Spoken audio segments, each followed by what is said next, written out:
오늘은 지난 시간에 이어서 하나님께 쓰임받는 사람 요셉 그 두 번째 시간을 이렇게 갖고자 합니다.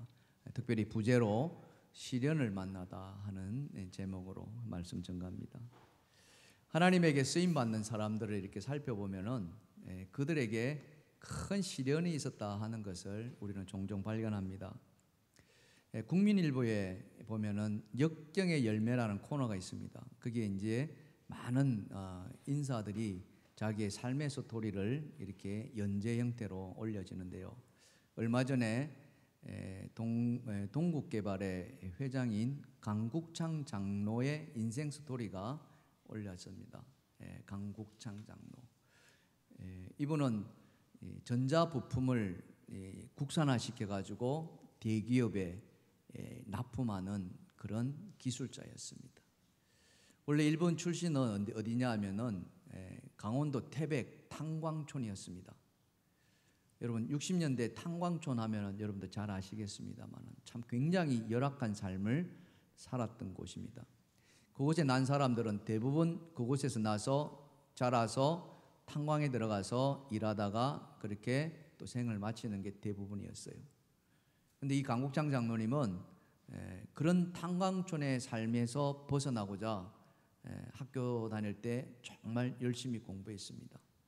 그래서 정말 꿈에 그리는 서울에 있는 큰 대학에 진학합니다. 전기공학과에 진학을 합니다. 이 대학에 입학했다는 소식이 탄광촌에 알려지자 탄광촌이 완전히 뒤집어지죠. 완전히 동네 잔치가 일어난 겁니다. 우리 시세말로 개천에서 용이 났다 이렇게 이제 축제가 이루어진 거죠. 그래서 학교에서 열심히 공부하고 졸업하고 전기공학과이기 때문에 전자 회사에 입사를 합니다. 60년대 당시를 우리가 되돌아보면은 그 당시에 그러니까 전자제품 우리나라에 얼마나 있었겠습니까? 텔레비도 나오지 않았던 이제 막 초창기에 나올 만한 그런 때였기 때문에 이 전자제품 자체가 국산 제품이라 하지만은 사실은 그 부품 자체가 전부 다 외제였습니다. 우리나라에서는 그 부품을 가져다가 조립하는 정도, 그 정도로 만든 아주 열악한 수준이었죠. 그래서 이 강국창 장로님이 입사하고서 정말 열심히 부품 국산화에 올인합니다. 연구원으로 그렇게 하고서 많은 부품들을 개발해냅니다.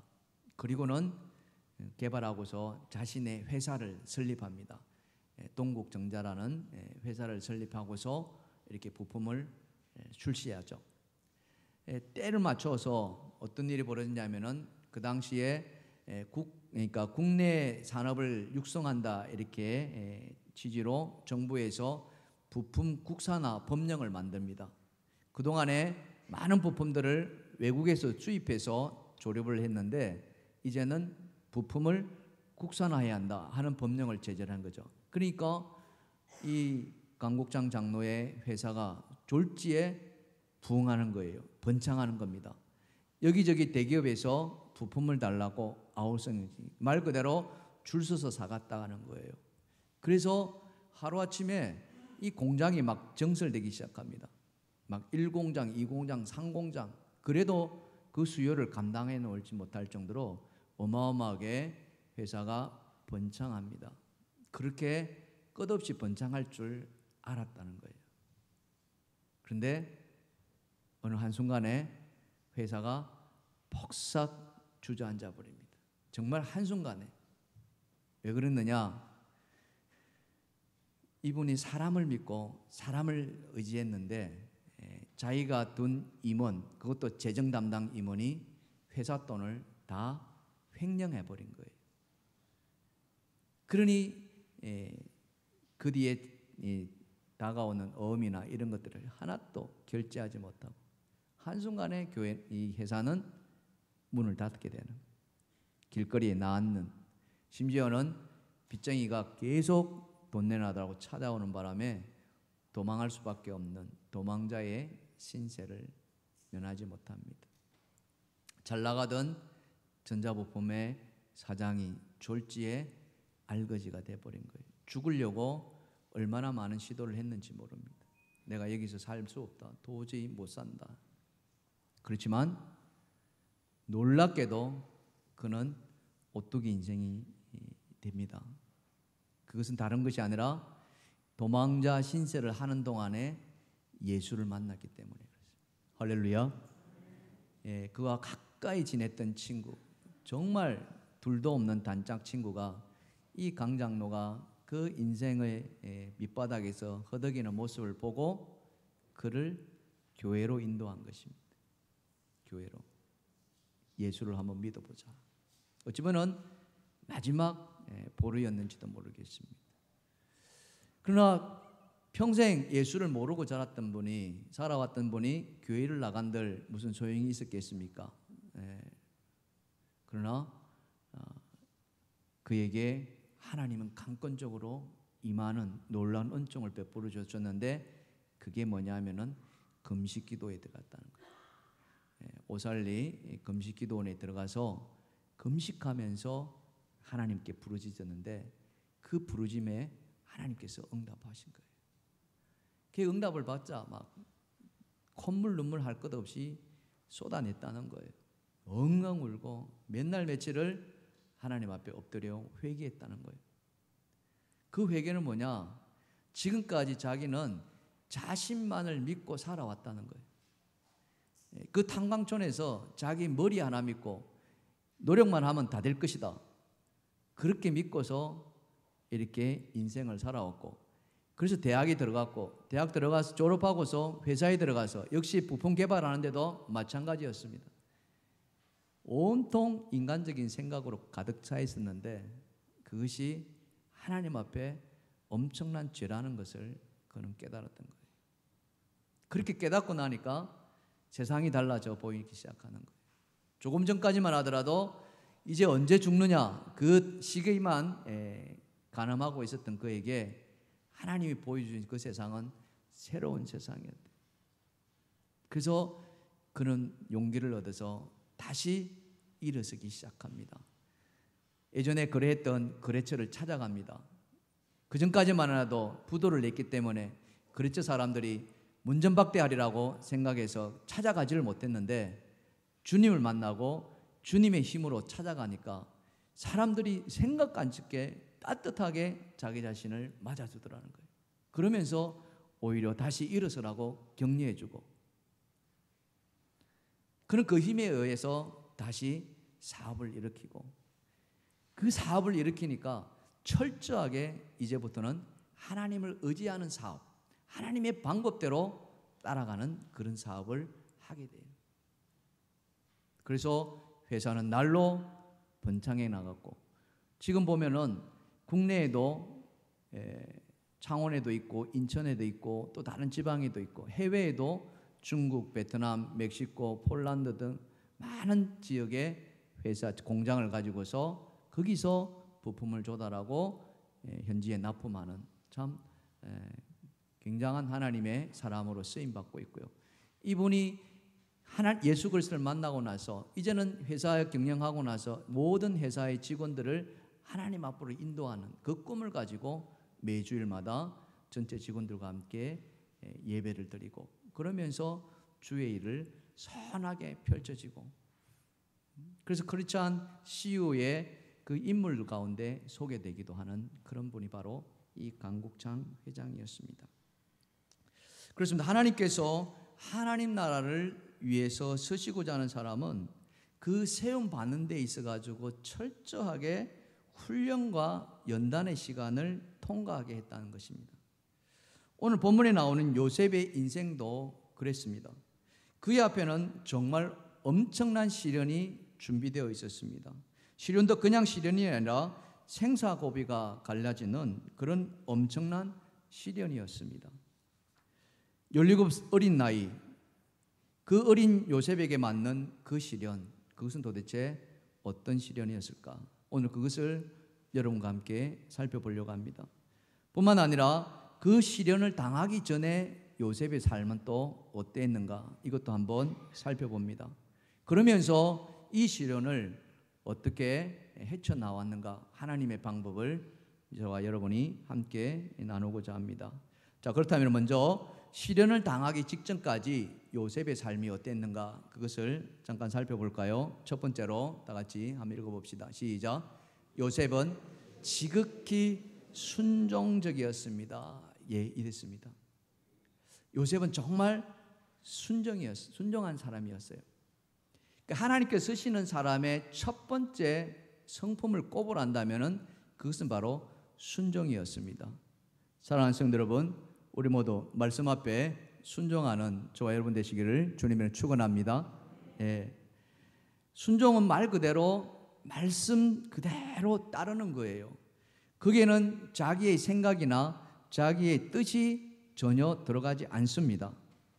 조금 전 강구장 회장을 소개하지 않았습니까? 그가 예수님을 만나기 전에는 전적으로 자기를 의지했고 사람을 의지했습니다. 그러나 예수를 만나고 나서는 자기의 생각을 다 내려놓았어요. 오직 주님만 의지했고 말씀을 따라 사업을 펼쳐나갔습니다. 그랬더니 하나님께서 그의 사업을 열어주신다는 거예요. 그처럼 하나님은 순종을 중요하게 여기셨고 순종하는 이에게 축복의 문을 열어주신 줄 믿습니다. 하나님께서 얼마나 불순한 사람을 단호하게 대했느냐, 성경을 보면은 우리는 그런 예를 참 많이 찾아볼 수 있어요. 예를 든다면은 사울왕 같은 경우에 그랬습니다. 사울왕도 처음에는 대단히 순종적이었어요. 아버지가 이 집에서 기르던 짐승을 잃어버려 가지고 그것 찾아오라 했을 때 이 사울왕은 산을 넘고 들을 넘어서 그 잃어버린 것을 찾는 그런 대단히 순종적인 삶을 살았습니다. 그런 모습을 보고 하나님은 택하셔서 그에게 왕이라는 기름을 부어주시죠. 그래서 이스라엘 첫 번째 왕이 되었습니다. 근데 그 다음이 문제였어요. 왕이 되고 나서 그는 인간적인 생각, 인간적인 욕심 이런 것들이 그 안에 지배하기 시작했다는 거예요. 한 번은 어떤 명령을 내렸느냐, 하나님께서 아말렉 족속을 다 멸하라는 명령을 내립니다. 이 아말렉 족속은 이스라엘 백성들이 출애굽하는 과정 속에서 이스라엘을 괴롭혔던 그런 아주 못된 족속이었어요. 그래서 가나안 땅에 들어가서 하나님께서 첫 번째로 하셨던 것 중에 하나가 뭐냐면은 이 아말렉 족속을 다 멸하라는 거예요. 멸하는데 어떻게 멸하느냐, 사람은 물론이거니와 그리고 짐승까지도 다 하나 또 씨를 남기지 말고 완전히 없애라는 거예요. 완전히. 사울왕은 그 하나님의 명령을 듣고 출전합니다. 대규모 군사를 이끌고, 그리고 전쟁에서 아말렉을 쳐부수죠. 승리합니다. 그 승리할 때 사울왕은 하나님 명령대로 순종을 했어야 되는데 순종하지 않습니다. 어떻게 순종하지 않냐면은 그 아말렉 왕 아각 왕을 사로잡습니다. 죽여야 해야 되는데 죽이지 않습니다. 밧줄에 묶어서 끌고 오죠. 왜 그랬을까요? 내가 이 아각 왕을 붙잡았다는 것을 드러내기 위해서, 자기가 영광 받으려고 했다는 거예요. 거기서 그치지 않고 짐승까지 죽이려 했지 않았습니까? 근데 그 짐승들 가운데, 가축들 가운데 살찐 것들, 기름진 것들, 보기 좋은 것들은 다 살려가지고 데리고 옵니다. 노획물로. 그럴 수 있다고 생각합니다. 그러나 하나님의 명령은 그게 아니었어요. 다 죽이라 했어요. 그런데 이 사울왕은 그 짐승들을 살려서 데려옵니다. 사무엘이 그 소식을 들었습니다. 이상한 소리가 들리는, 짐승 소리가 들리는 거예요. 그래서 사무엘이 묻습니다. 이 소리가 뭐냐? 그랬더니 이 사울왕이 이 짐승을 가지고, 이 좋은 것을 가지고 하나님께 번제 드리려고 합니다. 그럴듯해요, 안 그래요? 충분히 그럴듯합니다. 그때 이 사무엘이 이 사울왕을 가리켜서 뭐라고 했는지 아십니까? 자, 말씀을 한번 보십시다. 사무엘상 15장 22절 다 같이 시작. 사무엘이 이르되 여호와께서 번제와 다른 제사를 그의 목소리를 청종하는 것을 좋아하신 같이 좋아하시겠나이까? 순종이 제사보다 낫고 듣는 것이 순양의 기름보다 나으니. 예, 번제와 다른 제사를 그의 목소리를 청정하는 것을 좋아하신 같이 좋아하시겠느냐? 하나님이 그렇지 않다는 거예요. 하나님은 철저하게 청정하는 것, 순종하는 것을 더 기뻐하신다는 거예요. 그렇게 보면은 이 요셉은 지극히 순종적인 사람이었습니다. 왜 그러느냐? 오늘 본문의 배경을 잠깐 살펴보면요, 한 번은 이 형들이 아버지의 양떼를 몰고 들로 나갑니다. 근데 그 들로 나간 거리가 만만치가 않았어요. 먼 곳이었습니다. 몇 날 며칠을 걸어야 하는 땅이었어요. 그러니 아버지 마음에는 형들이 잘 있는지 궁금한 거예요. 그렇지 않겠습니까? 그래서 이 요셉에게 형들이 잘 있는지 가서 좀 보고 와라, 이렇게 심부름을 시키는 거예요. 자, 그게 창세기 37장 13절인데요. 자, 한번 같이 읽어봅시다. 시작.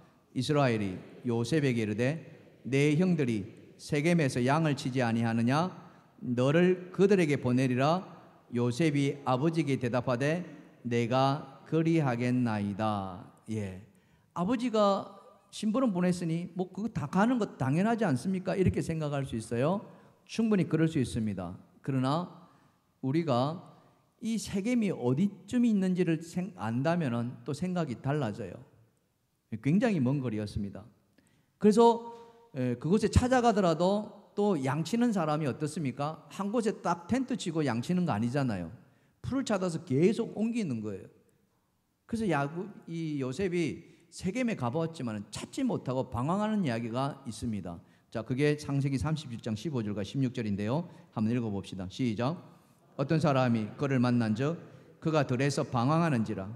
그 사람이 그에게 물어 이르되 네가 무엇을 찾느냐? 그가 이르되 내가 내 형들을 찾아오니 청하건대 그들이 양치는 곳을 내게 가르쳐 주소서.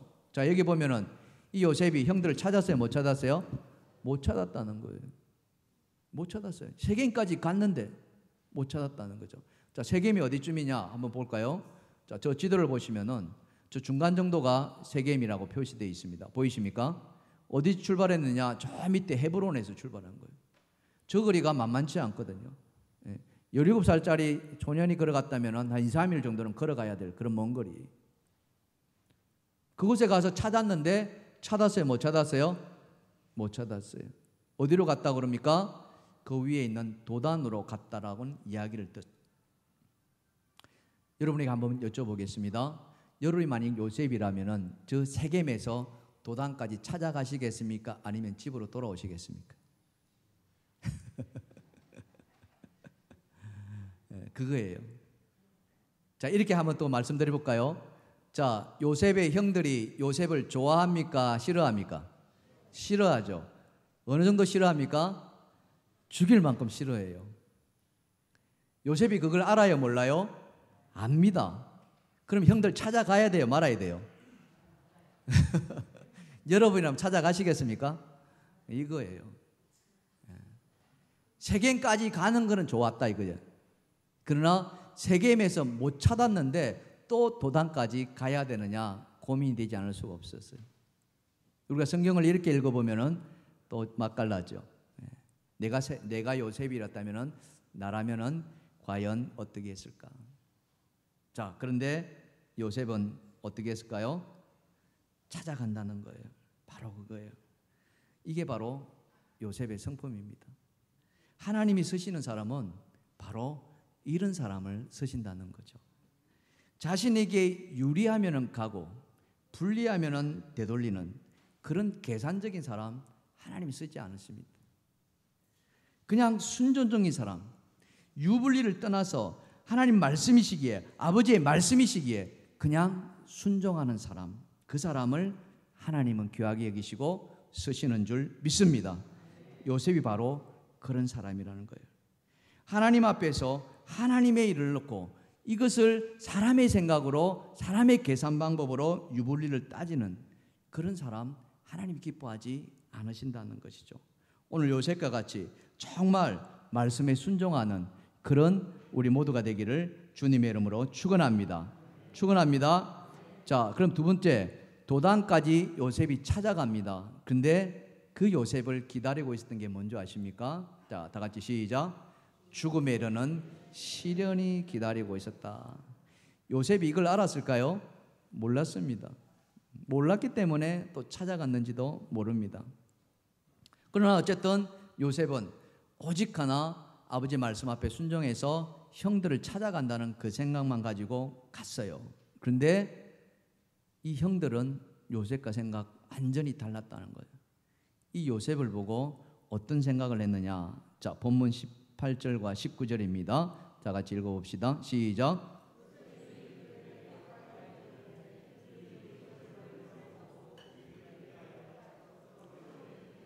꿈꾸는 자가 오는도다. 예. 여러분 한번 생각해 봅시다. 보통의 형제 사이라면은 자, 동생이 그 먼 거리를 자기들을 찾아왔다. 그러면 형들이 어떻게 했을까요? 반가워서, 그죠? 반가워서 얼싸안고, 야, 이 동생아, 네가 이 먼 거리를 찾아왔네. 너무 기뻐하지 않았을까요? 그러겠죠? 당연하다고 생각합니다.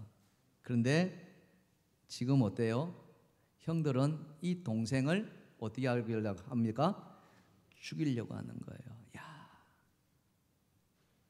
사람이 사람을 죽인다. 그것도 동생을. 여러분, 이게 우리 인간의 잔인성입니다. 어떻게 그럴 수 있을까? 나는 그렇지 않으리라. 보통 사람들은 다 그렇게 생각합니다. 그러나 그 보통의 사람이 그런 일을 해나가고 있다는 게 바로 인간의 죄라는 거예요. 예를 들어 볼까요? 최근에 여러분 방송 연예인 중에 박모시기가 있습니다. 이 박모시기가 그 형이 자기 방송 연예 활동 동안에 엄청난 돈을 벌어들였는데 그 형이 어떻게 했습니까? 다 횡령했다고 이렇게 형을 고소한 사건이 있습니다. 그 돈이 어느 정도였다 그래요? 예, 드러나기는 100억이 넘었다 그래요. 전혀 놀라지 않으시겠요? 우리는 100억 뭐 아무것도 돈이 아닌가요? 우리 안에 10억만 떨어지면 좋겠어요. 100억이 뭐 어느 정도인지 우리는 가늠할 수 없어요. 그죠? 예, 쌓아놓으면 그 100억이 어느 정도인지. 얼마 전에 그 형이 구속돼 있는데 대질신문한다고 형과 그 동생 그리고 아버지를 만나게 했습니다. 어떤 일이 벌어졌습니까? 그 아버지가 이 방송 연예인 아들을 욕하면서 폭행했다는 사실이 또 뉴스에 나오지 않았습니까? 왜 이런 일이 벌어져야 했을까요? 왜 부모 자식 간에 형제 간에 이런 일이 일어나야만 합니까? 그죠? 이게 인간의 죄성이라는 거예요. 성경을 그거 가지고 어떻게 이야기하느냐? 잠언서는 이렇게 이야기해 주고 있습니다. 잠언서 15장 같이 한번 읽어봅시다. 시작. 가산이 적어도 여호와를 경외하는 것이 크게 부하고 번뇌하는 것보다 나으니라. 채소를 먹으며 서로 사랑하는 것이 살찐 소를 먹으며 서로 미워하는 것보다 나으니라. 아멘. 아멘. 지금 이 형제들의 싸움이 뭐 때문에 싸웁니까? 돈 때문에 싸우는 거 아닙니까? 그 형이 욕심 부린 거예요. 그냥 동생의 돈을 잘 관리해주고, 그걸 관리해줬다면 이 동생이 그 형에게 보답하지 않겠습니까? 그런데 이 형이 그 동생의 돈을 그냥 자기가 다 먹으려고 했던 것 같아요. 그랬는지 안 그랬는지는 아직 밝혀지지는 않았습니다만은 지금까지는 그렇다는 거죠. 이게 인간의 탐욕인 거예요. 탐욕이 그 가정을 이렇게 불행으로 이끌어가는 거예요. 저는 이 말씀을 보면서 내 밥상에 채소가 올라오더라도 감사히 먹어야겠다. 여러분 고기 올라오지 않더라도 불평하지 마시기 바랍니다. 아멘. 채소를 먹더라도 그죠? 서로 사랑하는 것이 살찐 소를 먹으며 서로 미워하는 것보다 나으니라. 이게 하나님 우리에게 주시는 말씀인 줄 믿습니다. 돈이 사람을 이렇게 변하게 만드는 거예요. 디모데전서 6장 10절은 뭐라고 이야기합니까? 자, 다 같이 시작. 돈을 사랑함이 일만하게 뿌리가 되나니 이것을 탐내는 자들은 미혹을 받아 믿음에서 떠나 많은 근심으로 자기를 찔렀도다. 예, 보세요. 그 돈을 탐내 가지고 지금 그들을 찌르고 있어요, 안 찌르고 있어요? 그대로 찌르고 있는 걸 우리가 보고 있지 않습니까? 지금 요셉의 형들이 똑같다는 거죠. 아버지가 이 요셉을 좀 많이 사랑했던 것 같아요. 그런데 그 아버지의 사랑을 동생이 독차지하니까 형들이 분노한 거예요. 사랑을 빼앗기는 거에 대해서. 그 분노가 뭐까지 연결되고 있습니까? 살인까지 연결하는. 이게 우리 인간들의 추악한 모습이라는 거죠. 그래서 우리에게 진정으로 필요한 것은 뭐냐? 그것은 돈이 아닌 거예요. 돈은 필요합니다. 있어야 되죠. 그러나 돈을 목적으로 삼으면 이와 같은 일이 벌어진다는 사실이죠. 우리 그리스도인들에게 정말 필요한 것은, 사랑하는 성도 여러분, 하나님을 경외하는 것인 줄 믿습니다. 하나님 말씀이 우리를 지배하게끔 그 말씀 앞에 우리가 순종해 나가는 것, 그것만이 우리의 가정과 우리를 지켜주시는 줄 믿습니다. 하나님은 요셉에게 꿈을 주셨습니다. 형들이 요셉에게 절하는 꿈이었어요. 근데 그 형들은 그런 하나님의 뜻하고는 상관없이 동생에게 자신들이 굽신대야 한다는 그 생각에 그만 동생을 죽이려고 했다는 거죠. 이것은 무엇을 의미합니까? 단순히 동생을 죽이는 것이 문제가 아니라 그것은 꿈을 주신 하나님에 대한 도전이었다는 사실이에요. 그것을 우리가 깨달아야 한다는 거죠. 자, 본문 20절을 한번 살펴보십시다. 자, 이렇게 우리가 알 수 있습니다. 시작. 자, 그를 죽여 한 구덩이에 던지고 우리가 말하기를 악한 짐승이 그를 잡아먹었다 하자 그의 꿈이 어떻게 되는지를 우리가 볼 것이라. 자, 여기에 보면은 이 형들이 동생을 죽이는데 그치는 것이 아닙니다. 단순히 동생 죽여 없애는 문제가 아니라 그 다음 말씀 보세요. 뭐라고 되어 있습니까? 그의 꿈이 어떻게 되는지. 여러분, 요셉에게 그 꿈을 누가 주셨습니까? 하나님이 주셨잖아요. 그럼 그 꿈이 어떻게 된다? 이것은 곧 무엇을 말합니까? 그들이 하나님이 주신 그것을 부정하는 거라는 거죠. 바로 이거예요. 하나님을 도전하고 하나님께 대응한 것, 누가 감히 그럴 수 있겠습니까? 아무도 인간은 그렇게 할 수가 없어요. 그것은 바로 사탄의 세력들이라는 거죠. 우리는 그것을 깨달아야 합니다. 하나님의 사람, 특별히 하나님께 쓰임받는 사람을 무너뜨리는 것이 사단의 전략입니다. 1차적인 목적이겠죠. 그러나 그보다 더 중요한 것은 그것은 다른 것이 아니라 바로 하나님의 사람을 쓰시는 그 하나님에 대한 도전. 다시 말해서 하나님의 계획과 뜻과 비전을 무너뜨린다는 사실이죠. 그의 꿈이 어떻게 되는지를 우리가 보자라는 말에서 우리는 그것을 읽어낼 수가 있어야 한다는 거예요. 그것이 바로 우리의 영적인 눈이라는 겁니다. 하나님 앞에 우리가 경계해야 되고 경계해야 될 것은 바로 이겁니다. 내가 하나님 앞에 쓰임받는 그런 사람이 우리는 되어야 될 것이죠. 그러나 하나님 앞에 쓰임받는 것이 아니라 바로 사단의 앞잡이가 된다면 이거는 엄청난 불행이라는 거죠. 왜냐? 하나님의 나라와 하나님의 뜻과 계획을 무너뜨리려고 하는 것이 이 요셉의 형들이기 때문에 그렇다는 거죠.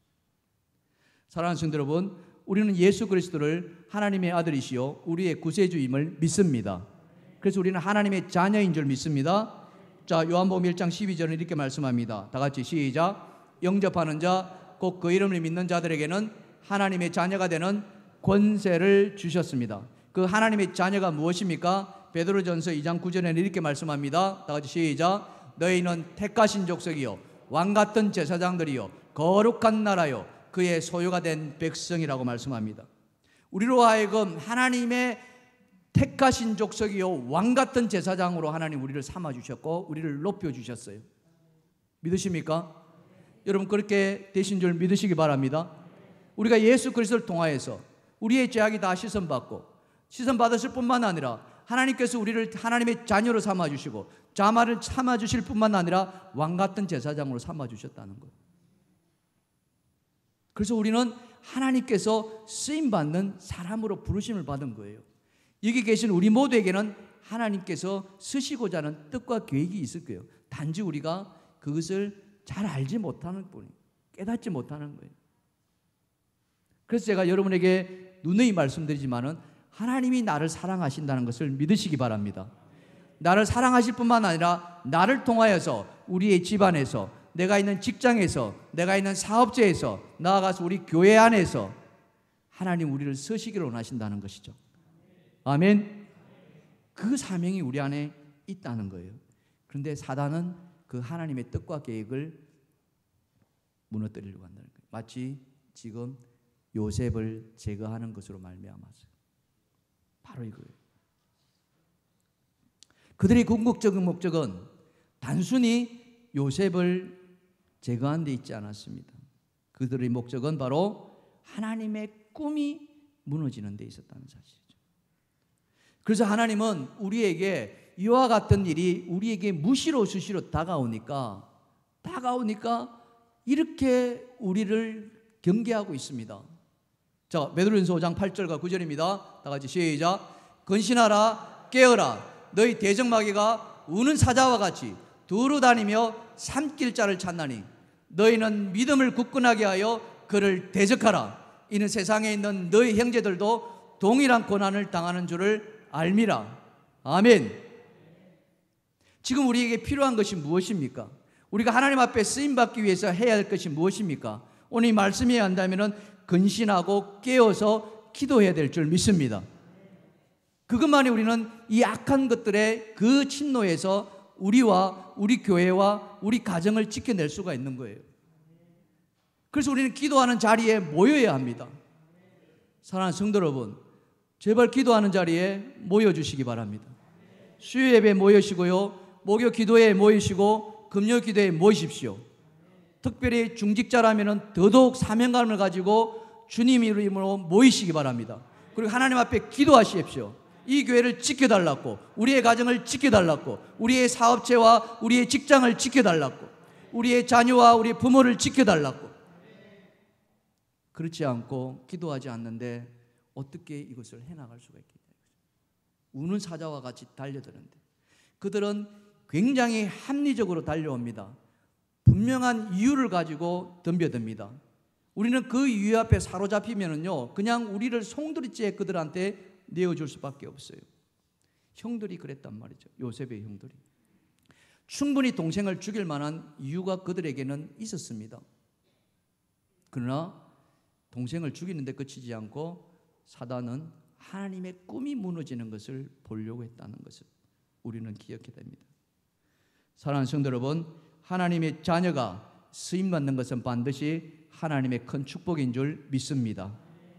그렇지만 그 축복이 있기까지는 절대 순탄하지 않다는 건 여러분 기억하십시오. 반드시 시련이 다가옵니다. 그것도 죽음에 이르는 시련일 수도 있다는 거죠. 그렇지만 예수님은 이런 시련 앞에서 우리를 향해서 어떻게 말씀해 주시고 있습니까? 자, 마태복음 7장 13절과 14절입니다. 다 같이 시작. 좁은 문으로 들어가라. 멸망으로 인도하는 문은 크고 그 길이 넓어 거리로 들어가는 자가 많고 생명으로 인도하는 문은 좁고 길이 협착하여 찾는 자가 적음이라. 아멘. 예수님이 오늘 우리에게 분명하게 말씀하십니다. 눈에 보이는 대로 가지 말라고요. 쉬운 길만 택하지 말라고. 왜요? 그 길은 멸망의 길일 수도 있다는 거예요. 우리가 가야 할 길은 예수님은 좁은 길이라고, 남들이 가지 않는 그 길이라고, 그것만이 생명으로 이끄는 길이라고. 사랑하는 성도 여러분, 우리는 모두가 하나님을 향한 믿음을 가진 하나님의 백성인 줄 믿습니다. 그 백성은 하나님의 꿈을 가지고 하나님을 바라보고 나아가는 백성인 줄 믿습니다. 오늘 예수님은 또 우리에게 이와 같은 말씀을 들려주시죠. 마태복음 5장 10절입니다. 다 같이 시작. 의를 위하여 박해를 받는 자는 복이 있나니 천국이 그들의 것임이라. 할렐루야. 주의 길을 가는 동안에 하나님 나라를 이루기 위해서 많은 시련과 많은 박해가 있을 수 있습니다. 그러나 그 시련을 견뎌내셔야 됩니다. 좌절하지 마시고 꿈을 가지시고 비전을 붙드시고 나아가시길 바랍니다. 그럴 때 하나님은 우리의 인생을 열어주실 줄 믿습니다. 우리가 바라봐야 할 것은 오직 예수, 오직 예수만이 우리로 하여금 진리의 길을 인도하시는 줄 믿습니다. 우리 찬양 아시지 않습니까? 오직 예수라는 찬양. 여러분, 오직 예수, 다른 이름은 없네. 주 이름만 우리에게 주셨네. 오직 예수, 다른 이름인데 오 영광과 존귀, 권세와 찬양. 오직 받으신 분은 오직 주 예수. 우리 한번 찬양 한번 불러볼까요?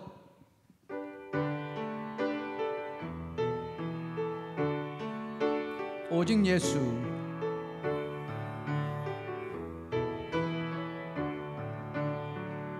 오직 예수 다른 이름은 없네. 주 이름만 우리에게 주셨네. 오직 예수 다른 이름 없네. 오 영광과 존귀 권세와 찬양 받으실 분 오직 주 예수.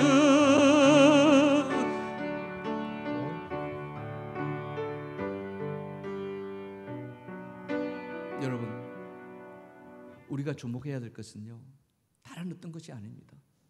여러분, 오직 주님만 바라보시길 바랍니다. 거기에 인간적인 잣대를 대리지 마시고, 인간적인 유불리를 대리지 마시고, 주님이 말씀하신 것이라면 그 말씀을 믿고 나아가는 우리 모두가 되기를 주님의 축원합니다. 그럴 때 하나님은 우리의 편이 되어주시고 우리의 길을 열어주실 줄 믿습니다. 왜 그러느냐? 바로 그 다음 말씀이 우리에게 그 답을 알려주기 때문에. 이 죽음이라는 시련이 눈앞에 다가왔어요. 코앞에 닥쳤어요. 이제 요셉은 죽음밖에 없어요. 그런데 요셉이 그 죽음을 맞이했을까요? 성경은 우리에게 이렇게 이야기합니다. 자, 세 번째, 다 같이 시작. 요셉을 구할 구원의 밧줄을 준비해 놓았다. 바로 이거예요. 요셉을 구할 구원의 밧줄. 누가요? 하나님이 준비해 놓았다는 거예요. 그 구원의 밧줄이 무엇이겠습니까? 그것은 바로 형들의 마음을 움직이게 합니다. 조금 전까지만 하더라도 요셉을 보고서 자, 저기 꿈꾸는 자가 오는도다, 우리가 저를 죽이자, 이렇게 모였던 그 형들 가운데 장자인 르우벤이 마음을 돌립니다. 자, 본문 21절과 22절인데요. 자, 보십시다. 르우벤이 듣고 요셉을 그들의 손에서 구원하려 하여 이르되 우리가 그의 생명은 해치지 말자. 르우벤이 또 그들에게 이르되 피를 흘리지 말라. 그를 광야 그 구덩이에 던지고 손을 그에게 대지 말라 하니 이는 그가 요셉을 그들의 손에서 구출하여 그의 아버지에게로 돌려보내려 함이었더라. 여러분, 이것이 바로 반전이라는 거예요. 조금 전까지만 하더라도 지금 당장 요셉을 죽여야 된다고 함께했던 그 르우벤이 어떻게 이런 마음을 돌릴 수가 있겠습니까? 여러분, 이 마음은 바로 하나님께서 그의 마음을 돌리신 줄 믿습니다. 르우벤만 그런 게 아니에요. 그 동생 유다도 또 돌립니다. 자, 본문 26절과 27절입니다. 자, 보십시다. 시작. 유다가 자기 형제에게 이르되 우리가 우리 동생을 죽이고 그의 피를 덮어둔들 무엇이 유리할까? 자, 그를 이스마엘 사람들에게 팔고 그에게 우리 손을 대지 말자. 그는 우리의 동생이요 우리의 혈육이라 하며 그의 형제들이 청종하였더라. 금방 요셉을 죽이려고 했던 그 형들이 살려둡니다. 살려서 구덩이에 빠뜨려요. 그리고는 또 죽이려고 했겠죠. 그러나 유다가 또 거기에 나서는 거예요. 죽이지는 말자. 이들이 내버려두면 그게 구덩이에 빠지면 그냥 죽거든요. 못 올라와요. 그래서 그 동생을 끄집어 올려서 차라리 팔아버리자. 응? 그거예요. 하나님 그렇게 이 형들의 마음을 움직이세요. 여기서 그러면은 하나님의 그 구원의 밧줄이 그치느냐? 그렇지 않아요. 하나님은 또 다른 계획, 또 다른 준비를 해두셨어요. 그게 뭡니까? 바로 미디안상을 바로 그 순간에 지나가게 만들어요. 자, 그것을 한번 살펴보십시다. 자, 본문 28절입니다. 시작. 그때에 미디안 사람 상인들이 지나가고 있는지라 형들이 요셉을 구덩이에서 끌어올리고 은 20의 그를 이 사람들에게 팔매 그 상인들이 요셉을 데리고 애굽으로 갔더라. 바로 이거예요. 여러분, 이걸 우연이라고 말하시겠습니까? 아, 우연히 미디안 상인들이 그 순간에 거기 지나갔다 이렇게 말하시겠습니까? 믿음의 사람은, 믿음의 눈을 가진 사람은 하나님께서 거기에 준비해 주셨다고 믿는 줄 믿습니다. 그런 믿음의 눈이 오늘 저와 여러분 안에 있기를 주님을 축원합니다. 축원합니다. 우리가 말씀을 대할 때에 말씀 속에서 하나님의 뜻을 깨닫는 것이 바로 이런 거예요. 그냥 읽어내는 게 문제가 아니라 이 속에서 하나님이 어떻게 행하시는가, 하나님이 우리의 인생을 어떻게 만들어 가시는가.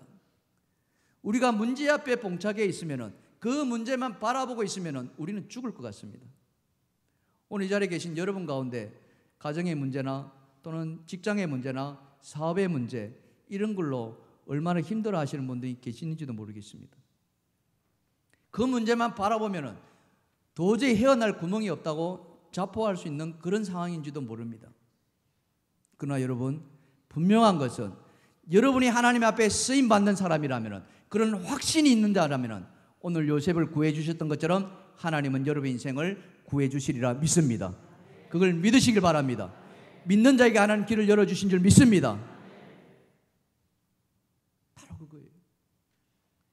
왜 그렇습니까? 하나님은 우리가 시련당했을 때에 피할 길을 열어주신다고 성경은 우리에게 말씀해 주시거든요. 고린도전서 10장 13절입니다. 자, 다 같이 시작. 사람이 감당할 시험 밖에는 너희가 당한 것이 없나니 오직 하나님을 믿보사 너희가 감당하지 못할 시험 당함을 허락하지 아니하시고 시험 당할 점에 또한 피할 길을 내사 너희로 능히 감당하게 하시느니라. 아멘. 시험 당할 점에 피할 길을 내시는 하나님, 그 하나님을 믿고 의지하는 자에게 하나님 반드시 피하게 해주신 줄 믿습니다. 오늘 요셉이 죽음이 찾아왔지만은, 금방이라도 동생을 죽이려는 그 형들 앞에 갔지만은, 하나님은 그 형들의 마음을 돌리실 뿐만 아니라 미디안 상인을 준비해 주셔가지고 그를 안전하게 애굽 땅으로 보내버렸다는 사실. 이것이 하나님의 놀라운 섭리고 계획이요 운행하시는 줄 믿습니다. 사랑하는 성도 여러분, 어떤 상황에 놓인다 할지라도 여러분 하나님을 바라보시길 바랍니다. 하나님의 꿈을 쫓아가시길 바랍니다. 하나님 앞에 쓰임받기 바랍니다. 그럴 때에 하나님은 우리와 함께 하시고 우리 또한 하나님과 동행하는 그런 축복의 삶을 살 수 있으리라 믿습니다. 오늘 이 말씀이 저와 여러분에게 축복의 말씀, 위로의 말씀 되기를 주님의 이름으로 축원합니다. 축원합니다. 우리 함께 찬양합시다.